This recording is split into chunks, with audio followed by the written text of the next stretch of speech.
তো কি অবস্থা, কেমন আছেন? আমি ড্রামা সবুজ আর গাইজ আজকে আলোচনা করব ইন্ডিয়ান অফ দ্য ইয়ার হলেন কিং খান শাহরুখ। এই বিষয়টি নিয়ে একেই বোধহয় বলে কামব্যাক। দীর্ঘ 4 বছর পরে বড় পর্দায় দাঁড়িয়ে শাহরুখ প্রমাণ করে দিয়েছে এভাবেও ফিরে আসা যায়। আর এবার ইন্ডিয়ান অফ দ্য ইয়ারের মুকুট তার মাথায়। শাহরুখের জিরো মুভি হিট করেনি, তারপর শাহরুখকে সিনেমার পর্দায় 4 বছর দেখা যায়নি, তারপর হাজির হলেন পাঠান দিয়ে, আর তারপর আসলেন জাওয়ান ও ডাঙ্কি মুভি, যে মুভিগুলো ব্যবসা সফল ও ব্লকবাস্টার হয়, আর যার জন্যই তিনি আজকে ইন্ডিয়ান অফ দ্য ইয়ার হলেন। আর এবার আলোচনা করব সাকিব রাফির তুফান মুভির সেট দেখে মুগ্ধ সিনেমা প্রেমীরা এই বিষয়টি নিয়ে। বড় সিনেমা, বড় প্রযোজক, বড় পরিচালক, বড় নায়ক সব মিলিয়ে যেন বড় পর্দায় ঝড় তুলতে আসছে তুফান।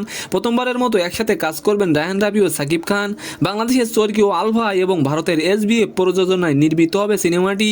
এর আগে 11ই ডিসেম্বর সিনেমাটির আনুষ্ঠানিক ঘোষণা এসেছে। প্রকাশ পেয়েছে সিনেমাটির প্রথম পোস্টার, আর প্রথম পোস্টারেই বাজিমাত কিং খানের ফার্স্ট লুক। আর এবার আলোচনা করব শপথ নিতে গিয়ে কি বললেন ফেরদাউস এই বিষয়টি নিয়ে।